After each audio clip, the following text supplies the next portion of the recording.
Students, आज हम देखने वाले हैं अधिकारों का वर्गीकरण कि अधिकारों को हम किस किस बेस पे बांट सकते हैं। तो इसमें पहला आता है प्राकृतिक अधिकार। जैसा कि आपको नाम से ही पता चल रहा होगा कि प्राकृतिक अधिकार यानी कि हमें प्रकृति ने दिए होंगे। तो देखते हैं हम, ये वे अधिकार होते हैं जो हमें प्रकृति ने दिए हैं और हमें जन्म से प्राप्त होते हैं। ठीक है, हमें एक अधिकार क्या है, प्रकृति ने दिए हैं, जो कि हमारे जन्म के बाद से ही हमें मिल जाते हैं। जैसे ही हमारा जन्म होता है और हमें ये अधिकार मिल जाते हैं।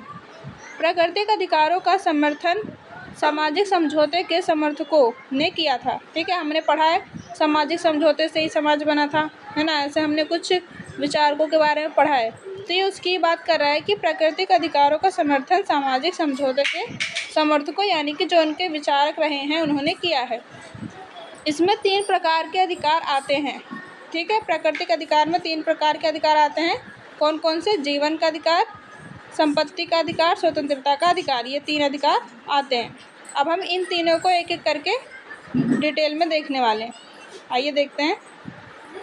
जीवन का अधिकार, यह अधिकार मौलिक और आधारभूत है क्योंकि इसके बिना अन्य अधिकार असंभव है। ठीक है, जाहिर सी बात है, जीवन का अधिकार यानी कि हमें जीने का अधिकार होगा तभी तो हम और अधिकार जो हमारे हैं वो हम जी सकेंगे, यानी उनका हम यूज़ कर सकेंगे। ठीक है, अगर हमें जीने का अधिकार नहीं होगा तो हम बाकी और अधिकारों को लेके क्या करेंगे। ठीक है, तो ये हमारा क्या है अधिकार, मौलिक अधिकार हम इसे मानेंगे यानी कि आधारभूत। इसका मानना है कि राज्य व्यक्ति के जीवन की रक्षा करे। ठीक है, इसमें क्या है, जीवन का अधिकार है, इसलिए इसका मानना है कि जो राज्य है उसकी जो भूमिका है वो क्या होनी चाहिए कि वो व्यक्ति की जीवन की रक्षा करे। यह अधिकार इतना बहुमूल्य है कि व्यक्ति आत्महत्या भी नहीं कर सकता, यह एक दंडनीय अपराध है। ठीक है, आपने देखा भी होगा कि अगर कोई आत्महत्या करने की कोशिश भी करता है, ठीक है, अगर वो बच गया तो फिर उसे क्या होता है, दंड दिया जाता है उस बात का कि उसने आत्महत्या करने की कोशिश क्यों की। ओके, तो इसमें क्या है, जीवन का अधिकार हमें दिया गया है और अगर हम आत्महत्या करने की कोशिश करते हैं और अगर हम बच गए तो उसकी हमें क्या होती है, सज़ा दी जाती है। आगे देखते हैं। स्वतंत्रता का अधिकार, जॉन लॉक। ठीक है, ये क्या है, लॉक के अनुसार इसका तात्पर्य उच्च शक्ति से है। उच्च शक्ति यानी सर्वोपरि शक्ति, सबसे ऊपरी, जिसके द्वारा व्यक्ति अपनी इच्छा से अपने जीवन के विकास का ढंग चुन सकता है। स्वतंत्रता की सकारात्मक परिभाषा के अनुसार इसे व्यक्ति के विकास का अवसर माना जाता है। देखिए, इसमें ये कहना चाहता है कि जो स्वतंत्रता का अधिकार है इसमें कहा गया है कि व्यक्ति अपनी स्वतंत्रता से यानी अपनी इच्छा से जैसा चाहे वैसा रहे। ठीक है, जैसे कपड़े पहनने, जो खाना है वो अपने हिसाब से कर सकता है, उसकी उसे स्वतंत्रता होनी चाहिए। स्वतंत्रता की सकारात्मक परिभाषा के अनुसार व्यक्ति का विकास के लिए जो है स्वतंत्रता आवश्यक है। ठीक है, स्वतंत्रता होगी तो व्यक्ति अपना विकास अच्छे से कर सकेगा। आगे देखिए,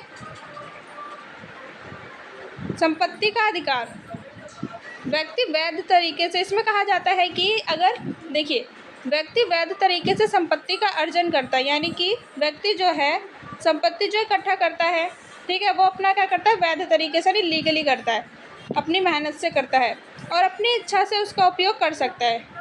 अगर उसने लीगली करी है, ठीक है, अपनी मेहनत से करा है, तो उसका उपयोग क्या है, अपनी इच्छा से कर सकता है। लॉक यानी कि जॉन लॉक का विचार था कि परिश्रम से कमाए हुए धन पर प्रत्येक नागरिक का व्यक्तिगत अधिकार होना चाहिए।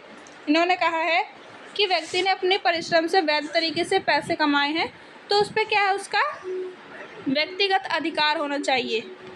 यदि राज्य किसी प्रकार की व्यक्तिगत संपत्ति का राष्ट्रीयकरण करता है तो उसे क्या, उसका मुआवजा यानी क्या है, जुर्माना देना चाहिए। ठीक है, अगर राष्ट्रीयकरण करती है कोई भी सरकार या राज्य तो उसको संपत्ति के मालिक को क्या है, मुआवजा देना चाहिए। आगे देखते हैं। ठीक है, ये हमारा पहला अधिकार हमने पढ़ा, प्राकृतिक अधिकार। अब देखिए दूसरा, नैतिक अधिकार आता है इसमें। दूसरा है ऐसे अधिकार, ठीक है, नैतिक अधिकार यानी कि मॉरल वैल्यूज़। ठीक है, ऐसे अधिकार जो व्यक्ति के नैतिक भावनाओं पर आधारित होते हैं। ये क्या होते हैं, नैतिक अधिकार हमारे इमोशंस पे बेस होते हैं। इन अधिकारों को भावनाओं पर आधारित अधिकारों को कानूनी मान्यता प्राप्त नहीं होती। ये जो नैतिक अधिकार होते हैं इन्हें कानूनी मान्यता प्राप्त नहीं होती है, ठीक है, ये कानूनी नहीं होते हैं, इसलिए इन्हें तोड़ने वाले को कोई दंड भी नहीं दिया जाता है, क्योंकि ये कानूनी नहीं होते हैं, कानूनी मान्यता प्राप्त नहीं होते हैं, तो इसलिए इन्हें तोड़ने पर क्या है, सज़ा भी नहीं दी जाती।